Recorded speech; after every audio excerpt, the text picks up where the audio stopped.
Good morning, everybody. We are here. It is Saturday, March 7th. This is Veterans in Politics International, and my name is initial T period Matthew Phillips, and I am very happy to be the moderator today. And we are doing interviews with judicial candidates here in Clark County. And the first one up today is Mr. Adam Breeden, who is running. He's a candidate in Department 15, if I'm correct. And I'm going to be the moderator, and we have about 1 minute per question, so I'm going to be the timekeeper here. I'm actually not a voting member. I'm not part of Veterans International. I'm just the timekeeper and I guess the MC. But I'll promise to be lenient on the 1 minute rule. So without any further ado or further ado, I guess we're ready to rock and roll. So viva Las Vegas!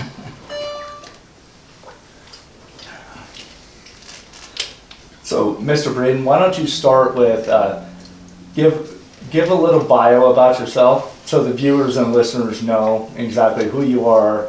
If you could just give a background, and then why specifically are you running for Clark County District Court Judge, Department 15? Yeah, I'd be happy to do that, and the moderator can rein me in if I take too long to do so. So my name is Adam Breeden. I'm running for District Court Department 15 against the incumbent, who is Joe Hardy Jr. Academically, I graduated from the Ohio State University. While I was there, I did a semester abroad at Oxford University of England, where I studied comparative law and legal theory. I then went to law school at the University of Cincinnati, which at the time was considered a top-tier law school according to the U.S. News and World Report, which is the gold standard for those ratings. By the time I had finished at the University of Cincinnati, I was on full academic scholarship. I also did an externship for a United States Federal District Court Judge, Honorable Sandra Beckwith, while I was in law school. When I graduated, I moved out here to Las Vegas, Nevada, and began my legal career. That was 17 years ago. I've been an attorney in practice here for 17 years. I am a civil trial litigator. During my career, I've represented both defendants and plaintiffs in the courtroom. I've devoted a great deal of my time to pro bono projects, including the veterans, homeless and family law Ask a Lawyer events. I've won annual and monthly awards from the pro bono people for that. I have, overall, I am licensed in 4 different states and 11 different federal jurisdictions. I have practiced in Nevada's 1st, 2nd, 3rd, 5th, 6th, and here in the 8th District. I've done administrative DMV hearings. I've practiced in guardianship court, district attorney support court, in the Nevada Court of Appeals, and the Nevada Supreme Court. I have 2 published Nevada Supreme Court opinions on which I was lead counsel, and I've done oral arguments in front of both. You ask why run in District Court Department 15. The incumbent is not here today. I wish he were here because I have some questions to ask him, quite frankly. He's a gentleman who failed to get elected by the people in 2014 and then was appointed to office in 2015 in what appears to me to be a blatantly political appointment. In my opinion, he clearly was not the best qualified candidate that the governor had to choose from, but he certainly was the best politically connected, and therefore he got the job. During his time in office, I think he's done an abysmal job. He has a 40% error rate on appeal.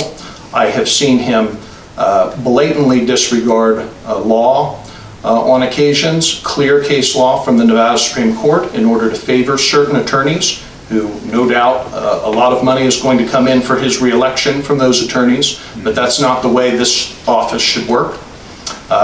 He has been reversed in a $90,000 sanction award against a local attorney. He has been reversed in a $3 million civil case against another party. And in what is probably his most high-profile decision, he blatantly disregarded the law and ruled in favor of Title Max in a predatory lending case, allowing Title Max to continue to gouge consumers and the public on the particular product that they offered. He overruled an administrative law judge in order to do that, and then was unanimously reversed by the Nevada Supreme Court on that issue. So this is a judge that is not making small mistakes. All judges are wrong or get reversed sometimes, but this is a judge who is making large mistakes on the bench, and I want to do something about it. All right, well, thank you, Mr. Breeden. And at this time, what I would like to do is, just so you know, it's fair for you to understand the background of all four panelists. So at this time, we're all going to introduce ourselves. My name is Gianno Amato. I've lived here for 39 years. I'm from Henderson. I graduated, I actually got my GED in, I want to say 2017. Moved to Utah in my early 20s. I was involved in the nightclub business there in Salt Lake City. After that, I got into the car business, and ever since then, I've been selling vehicles. My name is Jim Jonas. I'm the host of radio and talk show, Veterans in Politics. I've been a member of Veterans in Politics since 2008, and I've been very politically active my whole life. Yeah, my name is Robert Medoff. I'm a retired criminal court psychologist, and I've also been the chairperson for the Valentine's Day Veterans in Politics Gala Ball. And I put a lot back into the community in a lot of ways, like starting the ice hockey program here 29 years ago, and assisting various people in our community. Hi, I'm Tom Bush. I've been highly involved in several different veterans organizations, volunteering over the past few years. Strongly believe in serving those that served us. I'm also involved in public relations in different capacities. Currently, I'm the first ever public relations chairman for the 6,000 Knights of Columbus in the state of Nevada. And like Jim, I'm also very politically active and extremely well networked. The only way to win in Vegas is it's not gambling, it's networking. So that's how I roll. And I suppose I should say a few words too. The name again is initial T period, Matthew Phillips. I'm a disgruntled Department S litigant, that S as in Ochoa. I am not a member of the Veterans in Politics. I'm very happy to be here with these good gentlemen. I'm a piano player, and I'm decidedly apolitical. It's very nice to meet you. Nice to meet you all. Okay, Mr. Breeden, I guess I'll get started with the first question. Again, Jim Jonas, radio show and internet talk show host. My first question to you is, when I was doing research on you, and it's obvious to me that you have a lot of qualifications to be judge. Thank you. And I've also noticed that there's one thing about you that makes me a little nervous. You're going to have to take quite a bit of a pay cut if you become a judge. That always makes me nervous. Why would somebody take a pay cut to do another job? Is it because judges yield more power than attorneys? Like, just convince me of why you would want to take less money than what you're currently making right now.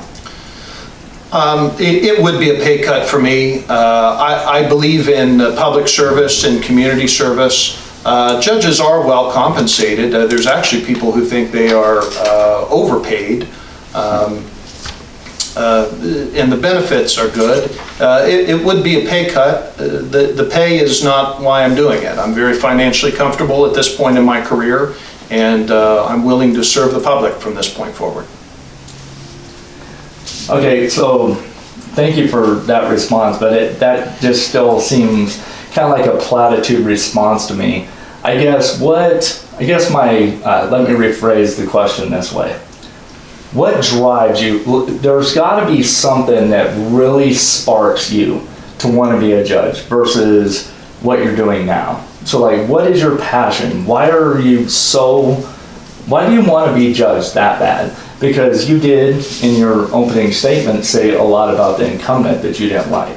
What specifically is it, besides political connection, that makes you think you would be better on the bench than the incumbent that is sitting there right now?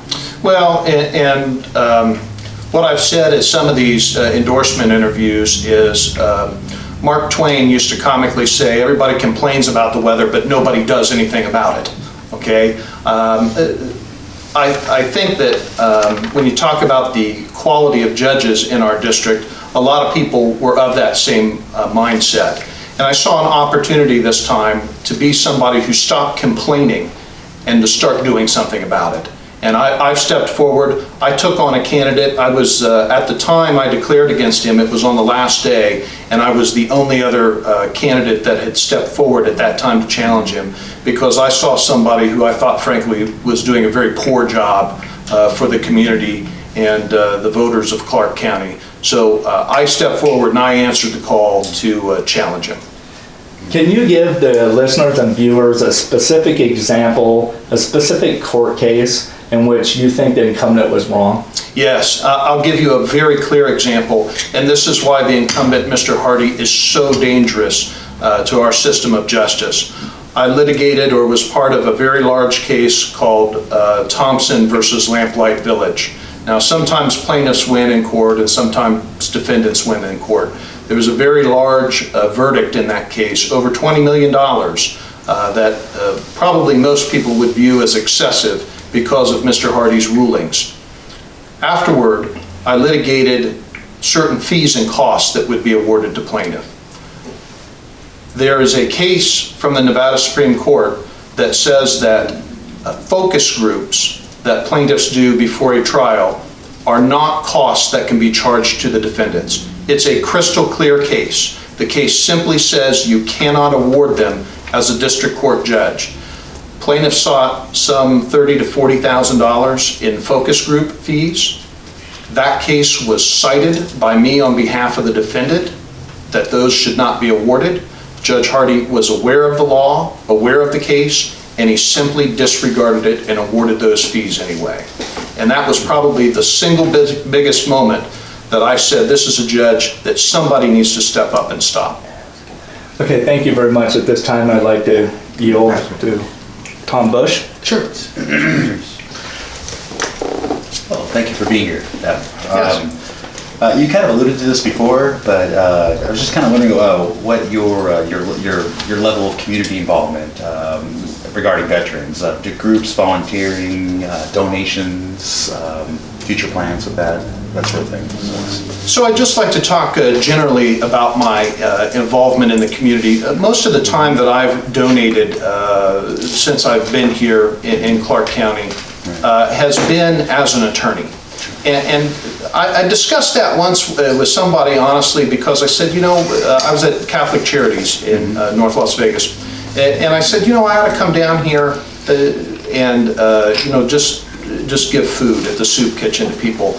And one of the people that worked there said, listen, we can get many members of the community to do that. There are only so many lawyers in town. You know, if you're going to donate, please donate your time as an attorney. So I've been involved with the Clark County Legal Aid from all the way back when it was just called the Pro Bono Project. I've donated large amounts of time to them over the years, doing all the Ask a Lawyers, including veterans. I've been at that facility in Owens where they do that. The homeless where they do it at Catholic Charities, and at a facility in Henderson, as well as the family law Ask a Lawyer where they do right there in family court. And I'll tell you, I have encountered several veterans just at the family law events. I've won an annual award from them, a Rising Firm award, which I believe was in 2007 or 2008. I was also honored a couple of years ago as their Volunteer of the Month, and I went and received an award at one of the monthly civil bench bar meetings. So this is what I've done over my career. I've always thought it was important to help the community and give back a little bit. Sure. Thank you. You're on. Yeah. First of all, thank you very much for coming down here. We appreciate it, and I have to say something that you seem to be overqualified for a judge here in Las Vegas. And I'm glad that you're running in district court as opposed to family court. Anyway, one question that has always bothered me over the last 30 years, I'd like to ask your opinion of it, is that with pro bono clients that are charged for very serious matters, there's a court-appointed lawyer that is appointed by the judge. Now, Are you talking in criminal matters? in criminal Yes. matters, okay? So, I apologize. In criminal matters, let's say it's a manslaughter case or something a lot more severe. The attorneys that are appointed, some of them obviously are fresh out of college, and if they're going into a really intensified type of case, they will stand a chance against a veteran prosecutor or DA. Is there any way? What do you feel about that? That a judge should be able to appoint a much more experienced attorney to represent that person? Yeah, so right now we have a system where if you're indigent and charged with a certain level of crime, you're typically assigned the public defender's office. They, of course, the judge can appoint other outside counsel. That's typically only done when the public defender's office has a conflict for some reason. For example, maybe one of the witnesses in the underlying criminal case was previously represented by the public defender's office. I think in general, there is unfortunately a great disparity between how some of the folks in the prosecutor's office and the public defender's office are treated. Particularly, I know there was a pay issue, and boy, if due process requires anything, I think it would require you to pay both sides of that argument equally. But my understanding was that was not going on, at least at some time. I do think that should be equal. Now, when you talk about the situation, however, with the years of experience of attorney, for example, there are many people in the public defender's office who have done far more trials, even than me. That's the nature of criminal work sometimes, is that you just get trial after trial. And some days these are only a half day or a full day trial as opposed to week-long endeavors. But there are many people that have a wonderful experience, and I agree with you that in general, a 20-year prosecutor in a big case should not be going up against a first-year associate in the public defender's office. That needs to be stopped if that is a problem going on. I haven't heard that complaint, and I try to be very involved in the local legal community, even though me personally, I do not practice in criminal law. I will say that for other offenses, like say you're charged with capital murder, you have to have certain qualifications to even be assigned those cases. And so it wouldn't be an issue on those particular types of cases with the public defender's office. There's a current case going on, not in the state of Nevada, but in New York, that it's the young children, the 14 and 15-year-olds that allegedly murdered the young lady in the park. I'm familiar with it. Yeah, they've got the state of New York has got their top DA or prosecutor going after them. And I guess none of the lawyers in New York wanted to touch that case, so they appointed from a legal house, let's put it this way, I forgot the name of the house. She just graduated from college, so she's going to get slaughtered in the court. And pertaining to our state, because there's a lot of litigants in criminal court that should be a lot better represented by an experienced or qualified attorney. So what do judges, and also my second question is, what do judges think of pro se litigants when one side, has an attorney and the other side does not have an attorney?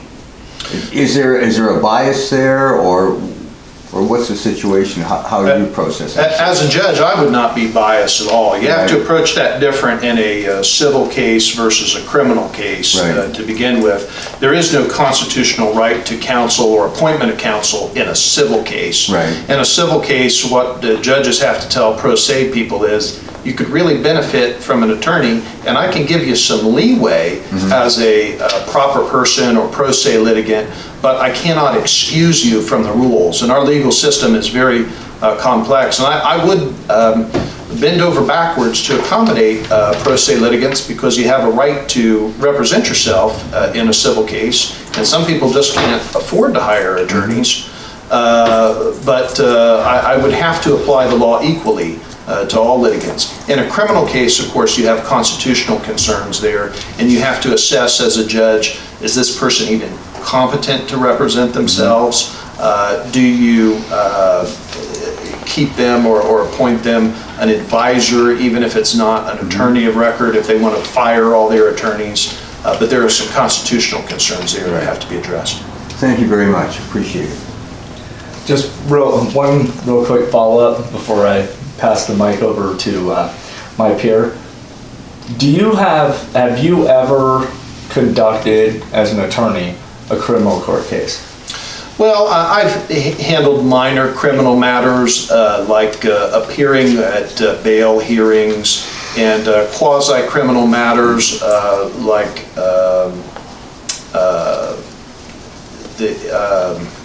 I'm sorry, I can't remember the term for it right now, when they're removing children and the parents have a right to an attorney at those hearings in family court. But I do not regularly practice criminal law, no. So in Department 15, there will be criminal cases that come before you? Yeah, a good question, by the way. Department 15 right now is a split civil and criminal docket. That's not set in stone, and we're going to have a lot of people that are elected and a lot of new judges. Department 15 could be reassigned all civil, so that another department where maybe a public defender is elected judge gets an all criminal calendar. But I'm very comfortable handling criminal matters as well. I tell people I've passed 3 bar examinations on criminal law. You do go to something called Judicial College before you take the bench, where they teach you how to handle these cases. I'll also say that the incumbent had no criminal law experience before he was appointed. Many of our judges, some of our judges had absolutely no experience as a practicing attorney before they became a judge, let alone civil or criminal cases. But many others had no criminal law experience before taking the bench, and that actually seems to be more common than not right now with the makeup of our district court judges. Thank you. Okay, so one of my questions is, there's a new political APAC group out there, and how do you feel about them threatening the judicial candidates, and what do you think should be done about it? Yeah, I'm familiar with this. I think they're outspoken against your organization as well. Politics is politics. It can be a dirty business. If somebody wants to put together a political action committee and advocate their own point of view and advocate for their own candidates, I have to support that under the First Amendment. You know, just as your organization has won some First Amendment type cases concerning freedom of speech and your freedom to criticize certain judges. Follow up on that. I wonder if a line could be drawn when they branch out and they start individually attacking private citizens and posting personal things like their addresses, driver's license numbers, things like that. Does that fall on the same line as a broad-based political, no holds barred? That behavior does not. For example, doxing, I think that's universally decried when you try to dox somebody by giving out their personal address. That can be seen as inviting criminal behavior, and I don't condone that. And of course, the First Amendment is one of those difficult amendments because many of the amendments contain broad, vague thou shalt not, or shall not be infringed. Right. And then it's up for court systems and laws to apply that and refine it. Okay, so now what about threatening judges or judicial candidates? Would that also fall under the First Amendment? Well, you have a First Amendment right to say it in the first place. There may be consequences afterward. We just had Senate Minority Leader Chuck Schumer make some comments that sounded very close to physical threats against members of the United States Supreme Court. He backtracked that, and I don't know that he really was calling for people to show up with pitchforks and knives at their personal residences. The more you focus on particular judges, I would like to see it more based on decisions and the actual record of the judge rather than some general comment like this judge is a fool or they don't know what they're doing. And that's why I've tried to cite, at least in this race, some specific examples of reasons why I'm running against my opponent. Okay. So recently there's been a few big cases in the court system here in Las Vegas. It was the Breeden case and the case with the Vagos Biker Club. And from my understanding, there was a lot of suppressing evidence involved. What would you do to make sure that prosecutors or even the police were not allowed to suppress evidence? Yeah, so Brady is the case that generally says you have to turn over all evidence as the prosecution, even exculpatory evidence or evidence that would be favorable to the defendant. I firmly believe in Brady. If the prosecution is hiding the ball, you cannot get a fair trial. I don't know all the details about the biker case that you mentioned, but I am aware that recently I think that case was completely dismissed as a result of failure to turn over exculpatory evidence. And if that's the case, if that evidence truly was germane, then that's the correct decision. I would describe myself as a firm but fair judge. And we have some judges in town. I don't. Maybe I should mention the name, or maybe I shouldn't. But there's a sitting judge who was accused of that during the time as a prosecutor. And if that is true, then I think that's really shameful. One should not advance your career by cutting through the civil rights of another defendant, another person. Okay. Also, I would like to know, okay, I know in the Vagos Biker trial, for instance, what I read about it, there was a situation where they had one of, I don't know if it was a biker or not, but so they used them as a snitch. And I guess as it came out, a few months later, they ended up finding out that they weren't telling the truth and, they were up there lying. But instead, the prosecutors, it didn't matter. I mean, what would you do knowing basically that the prosecutors didn't have a case? Would you still go forward, or how would you handle that situation?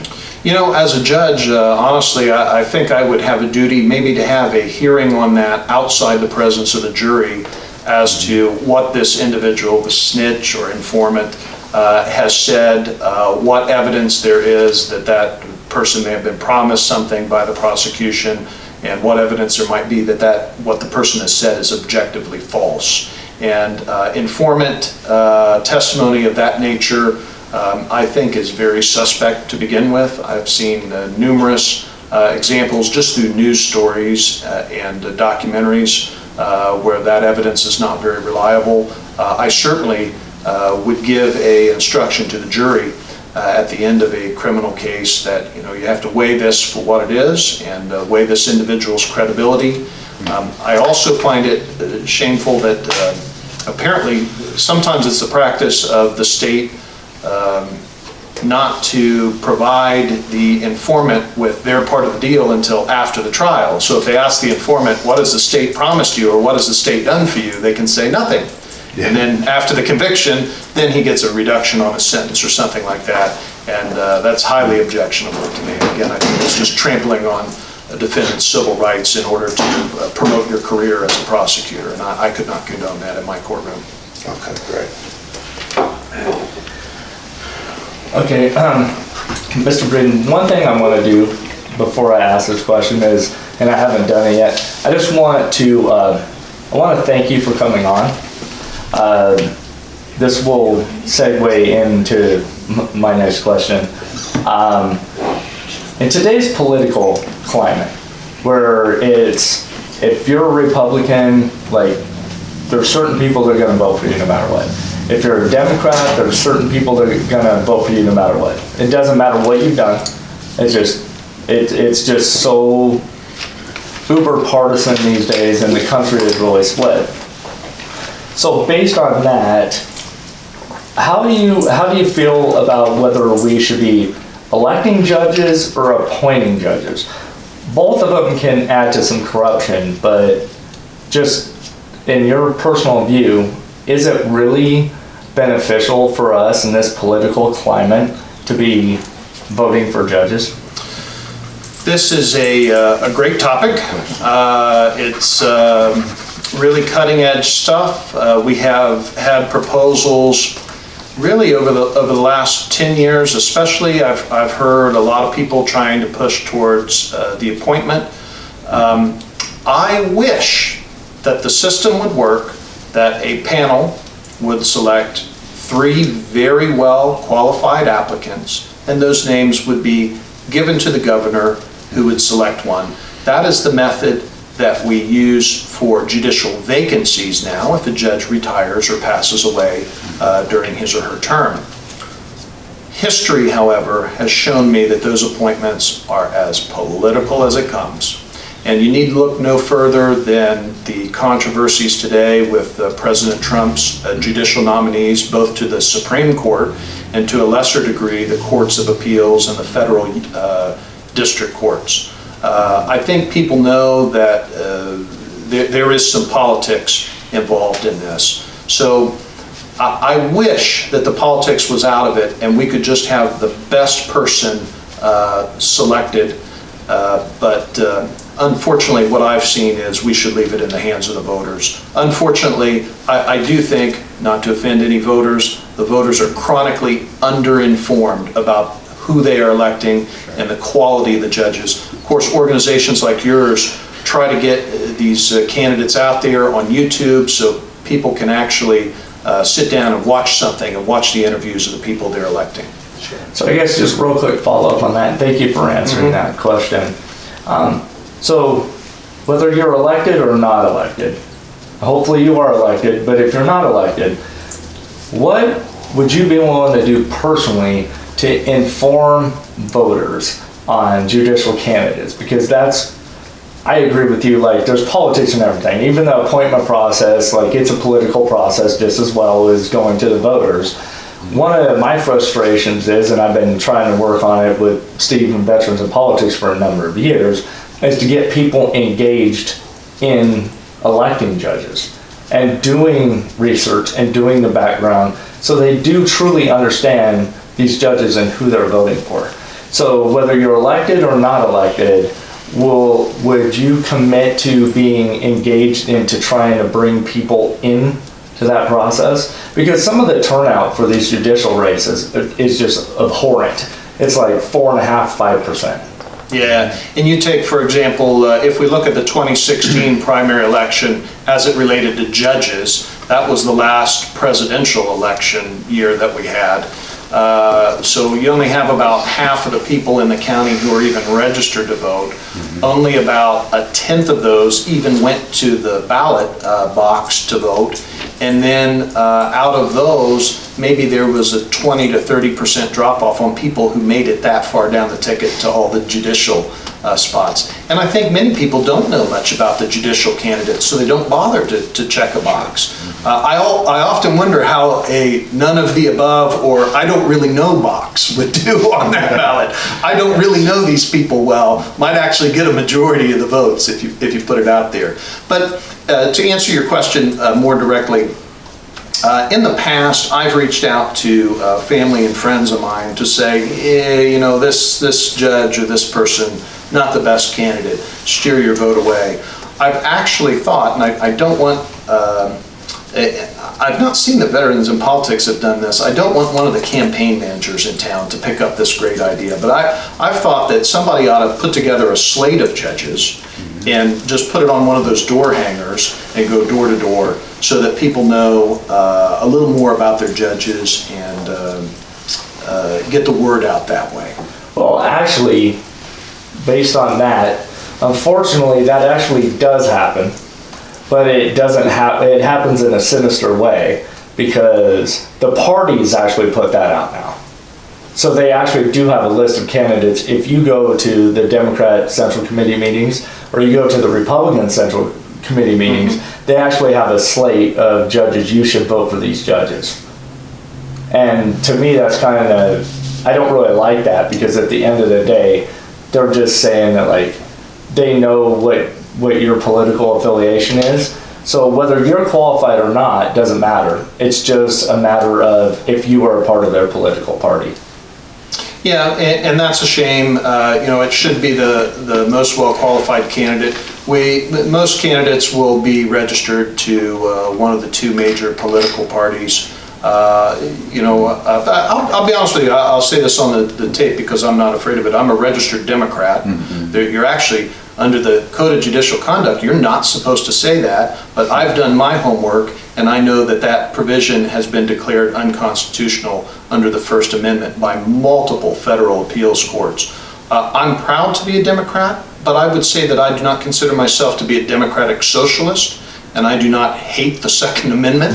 I get this question a lot when I tell people I'm a registered Democrat, and I think that people would describe me as a moderate Democrat.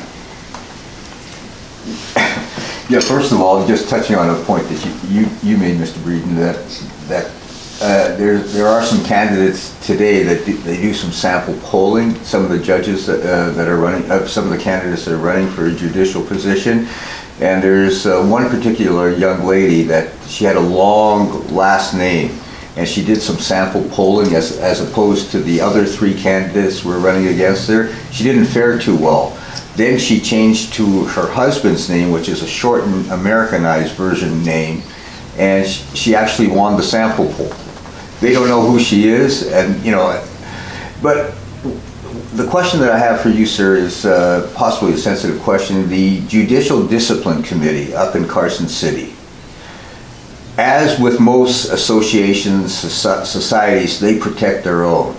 There's been extreme blatant problems in family court and also in district court as well, that you get back a generic letter saying, yes, we looked into it and we're not ready to act upon. I know Mr. Sanson has personally facilitated a number of complaints to the Judicial Discipline Committee with one of the judges, Judge Rena Hughes, getting some reprimand. It was a slap on the hand, what she did to that one particular litigant and her daughter. And she had to take an anger management course. I could be wrong with that or something. But when you see blatant problems with a judge, I know the judges have their own code just like every other association. Would you be prepared to write a letter to the discipline committee on one of your brethren? Well, I would. I think it would mean more coming from a judge. This is an ability as an attorney that I traditionally have thought should be used sparingly and only in the obvious and most worst cases. I don't want to be accused as an attorney of making a complaint, so then I can claim, well, this judge shouldn't sit on my case because of that, or making a complaint over I would say, use the word, a ticky-tack type of reason. But I will say overall that I think the bar, and that includes the state bar over attorneys and the Judicial Commission over judges, I think they're doing a very poor job. I've told the folks over there, I think you're doing a poor job. You take, for example, the canons on judicial conduct. These have been in place for a long time. Many canons that we still have been declared blatantly unconstitutional under the First Amendment. in some respects, and nobody's updating them, nobody's looking at them, nobody's concerned about people's civil rights, either as a judge or a candidate, and I think it's close to criminal how people are not paying attention to this stuff. But, I didn't mean to go off on a tangent there. The call of your question was more towards would I report judges. Hopefully there's little reason to do so. But I'll tell you, I have seen a lot of people, for example, my opponent in this race, he sat on the bench during a very long trial, a very big trial that resulted in a $20 million plus verdict. And after that verdict, we started looking into the fact, and we found out that he had worked for and worked under and worked with one of the attorneys on the other side. And that's extremely troubling to me, that would not have been disclosed. Yeah. And it sometimes looks like sour grapes when you figure out these things after the fact, but if they're not disclosed beforehand by the judge, how do you ever know? Basically, Judge Hardy should have recused himself because of the conflict of being associated with the other judge that was in front of him. At a minimum, it needed to be disclosed. And when in doubt, disclose as a judge. Right. And this is a small legal community. We're going to know other attorneys. I've worked for a large insurance defense firm, and I'm sure if elected, members of that firm will come before me. I'm going to disclose it to the other side. Whether that forms a basis for disqualification is going to be something the attorneys can argue over. Right. I found that many times, if the disclosure is, hey, this firm's involved in this case as an attorney, I, the judge, worked at that firm 8 years before. I know a couple people still over there, but the association is very distant. Then sometimes that does not form the basis for a disqualification, but it needs to be disclosed. Okay, thank you.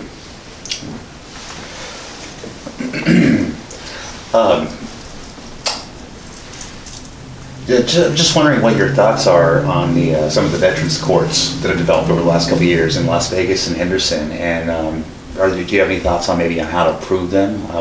The situation with veterans is often different than your normal defendants because different circumstances, service-related, and other things. And I just wanted to hear your thoughts on that. Thank you. Yeah. So because I don't practice in criminal law, I haven't had a great deal of experience with Veterans Court. I will say that it's certainly a very worthy goal that gives some veterans who might be, for example, uniquely affected by post-traumatic stress disorder or something specific to their military history, a second chance and a chance to get something expunged or taken off their record that might not otherwise be there. And I absolutely support that. There are a lot of things that have been floating around. I know your organization was involved in some issues as to whether veteran disability payments, for example, should be divisible in family court. Sure. And so there are a lot of issues that affect veterans very specifically, and I favor specific laws on those so that there's no confusion amongst the judges as to what the outcome of that issue should be.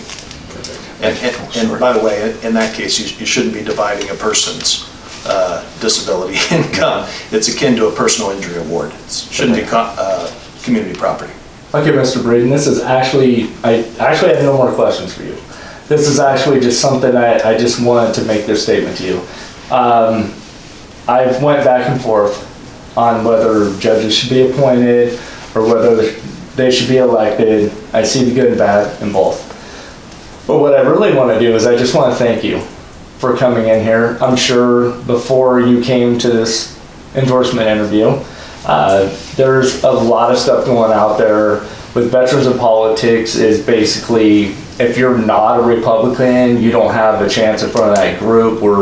We've been pigeonholed as being, even though veterans in politics we're totally nonpartisan, but we do there's a lot of people that have spread rumors over the years that we definitely lean in favor of Republicans.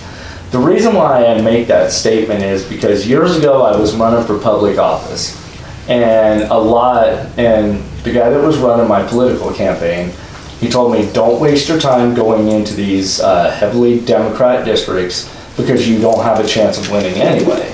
And I was like, wait a minute, you have to ask for everybody's vote. And sometimes you have to be uncomfortable in those situations. So basically what I'm trying to say to you is, I'm not going to say whether I'm voting to endorse you or not. What I want to say is thank you, because you're doing something that a lot of people don't. If you want people to vote for you, you have to go ask for everybody's vote. Whether you think that person is going to agree with you or not, you took the time to go into an uncomfortable situation and ask for a vote. And to me, that means a lot, and that says something about your character, and I want to thank you. Well, I appreciate you saying that, and I'd like to tell you a story in response to that. And then if there are no more questions, I would just wrap up after that if our time, oh, okay. Well, just quickly in response to that. One of the things when Veterans in Politics sent me the email saying, hey, would you come and be part of this interview, a public process, going to go on YouTube, you get our endorsement. It has a line on there that we don't give our endorsement just because you're with a political party or a consultant. Anything that's worth getting in this life is earned, not given. And I'll tell you, I am taken aback through some of my initial experiences here after I declared for office. I'm told by some organizations, so-and-so has hired this campaign manager, our endorsements always go to them. I had another organization say, we only endorse incumbents. I had another organization that said, well, we endorsed your opponent last time, and we never change our endorsement if it's the incumbent, and we're not even going to meet with you. And I think that's shameful, and that is something that I've sort of spoken out against my entire life. I appreciate you all sitting down and interviewing me and giving other members of the public and Veterans in Politics an opportunity to hear what I have to say. Yeah, I just have just a question, and I see this gentleman also has the same question that I have. Why did you select Department 15 as opposed to the other departments?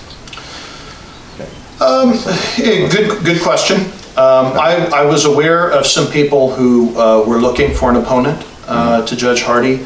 I thought Judge Hardy was a poor candidate that I could attack on his record, you know, not an ad hominem attack, but I had some genuine points that I could make against him in a campaign. And also, I will say, we have many fine judges, and I'm not going to run against another judge in another department that I think is doing a good job. Right. Somebody asked me once, they said, oh, why don't you run in, you know, you do civil law, but there's some civil departments in justice court. And I said, I've made a lot of appearances in justice court, and I can tell you the two judges here that do civil cases, Judge Sullivan and Judge Saragosa, they are two great judges. And it's, I don't know, politically, you know, I think Judge Saragosa is a veteran herself, actually. Yeah, she does the Veterans Court, or she did the Veterans Court in Las Vegas. Yeah, and I think they're great judges. So a lot of it had to do with where I thought I could serve the public better. Right. Okay. Great answer. And as Jim said, we appreciate you coming down here, especially with all the activity that's going on with everything. And what do you want? Well, just I agree with what he said. I just have one more question, real quick. It's kind of broad-based, you know. You're elected to the bench. What would you like your legacy to be like? You know, different from some of the other, you know, the other judges, especially rival candidates that are on the ballot as well in this particular department. I'd like to be remembered as a firm but fair judge, and a judge that followed the law and gave everybody an equal say, heard both sides, and made a ruling. And that's all you can ask for as a judge. Anytime you go to a trial or a hearing as an attorney, one of the two sides is going to lose, right? But I've taken many losses and thought, well, I may disagree with the judge, but it's a reasonable interpretation of the law. And some of the things that I've seen with Judge Hardy are far beyond that. Thank you. Appreciate it. And I would, this is T. Matthew Phillips here, I would like to ask a question on behalf of the general public. Again, I'm not part of the organization. I'm decidedly apolitical. I have nothing to do with no D's and R's, you know, that kind of thing. But, and I like the way you espouse the John Hausman doctrine, that they earn it, meaning earning the, as opposed to handing out endorsements like Halloween candy. But if I could hit you with a gotcha question and a gotcha moment, one of the things I'm concerned about is this concept of judicial immunity, where apparently you can only sue a judge. I guess the only recourse when they do things wrong is to get a 42 U.S.C. 1983 claim in federal court or in state court too. But it seems that the current state of the law in Nevada is that if a judge is doing something within the course and scope of judicial activities, they're immune for that, for those kind of things. And it seems to me a judge, it sounds kind of outlandish, but they could just take a shotgun and they could just shoot the litigant in court, and because it happened on the bench, they would fall under the rubric of judicial immunity. Under what circumstances, if any, do you think that a judge should be amenable to a civil suit for damages, where they got to pay money or the state pay for them? And thank you for coming up. That is a great question. And judges essentially enjoy total immunity from suits as part of public policy. I believe the case law on that subject even indicates that even if a judge is found to have taken a bribe and done something illegal, they still cannot be civilly sued over it. And that is an important public policy. And I agree with you. My goodness, there's been many judges I've wanted to sue over the years for things that I felt were done improperly. But judicial immunity is important to remain in place. Unfortunately, the recourse there is through the Judicial Ethics Commission, and honestly getting the message out that this is a judge who's doing bad things on the bench, and we have the recourse of voting them out in the election. Okay, I'd also like to thank you for coming here and answering our questions. But I'm going to touch base on the family courts one more time. So let's say we had a judge, and for instance, the judge, we talked about it earlier, where in civil court, where you can't actually give a litigant a free attorney. Would you consider that biased if a judge gave a litigant a free attorney to take away a parent's rights for absolutely no reason at all, and didn't give the other parent a free attorney, or didn't give the child an attorney? So, this sounds to me like it might be based on an actual case, and I can't indicate how I would rule on an actual case. I can give you my personal opinion, and that would seem troubling to me. That would seem as if the judge is favoring one side over the other to make sure that they are well represented. I will say that there are, for example, fee shifting statutes in family court, which are based on good public policy, that if you have one parent who's a multimillionaire and then another parent who doesn't have two nickels to rub together, you can order one parent to pay the other's attorney's fees so that they come to court equally represented and can both put their arguments forward. But the scenario that you described to me, I can't indicate exactly how I would rule, but that would trouble me. Okay, and let's pretend one day you were to become chief judge, and there was overwhelming evidence to show the biasness towards a litigant in court, towards a defendant, a litigant in court. What would you do? Would you recuse that judge, or would you just say, hey, would you side with him, because he was your brother in the judicial community? Oh, I certainly wouldn't. And again, I can't say how I would rule on any specific case, but I can give you my personal opinion. My personal opinion is that that's a troubling scenario. Often as a judge, you have to wait for a motion to rule on it, and those motions to disqualify judges come to the chief judge for that department. I would rule on it fairly. If I thought it was severe enough, I would have a discussion with the judge as a chief judge and possibly even report it to the Judicial Ethics Commission. I think that would be my duty if I thought it was that severe. Okay, now what if you were the chief judge? How would you rule on it? Yeah, that's what I was explaining. Now, I can't, you've just given me a very generalized set of facts there, and I can't commit to any particular ruling. I don't know if this resembles an ongoing case or not. I'm just trying to give you how I would approach that as a judge. Okay, thank you. Does anybody else have any other questions? I think that's just about it for today. If anybody else has any questions, I do want to thank our guest here, Mr. Adam Breeden, and we're so we're tickled to death that you were here today. I want to thank you for coming out. If anybody has any questions or statements, I think we are good, and thank you very much, sir. Thank you very Okay, much. well, thank you. Can I just take 30 seconds to say Please, something more? please. I appreciate it. I just wanted to explain to the panel, and I sent this in an email to Veterans in Politics, but I wanted to say it for the public too. Veterans have a very special place in my heart. My father and my uncle were both combat Vietnam veterans. My father was a Army First Lieutenant stationed in Hue City in Vietnam during the war. I have another relative who's a living World War II veteran at 102 years of age. He does not have much time left with us, unfortunately, but I wanted to acknowledge that. And very uniquely, my family has traced one of its ancestors, my great-great-great-grandfather, as having answered the call of Abraham Lincoln to join the 73rd Ohio Volunteer Infantry and fight in the Civil War, and he fought at several historical battles, including Gettysburg. So my family has a long history, and I really respect veterans, even though myself, I have not personally served in our military. Thank you. Thank you very much. Thanks so much. There you go.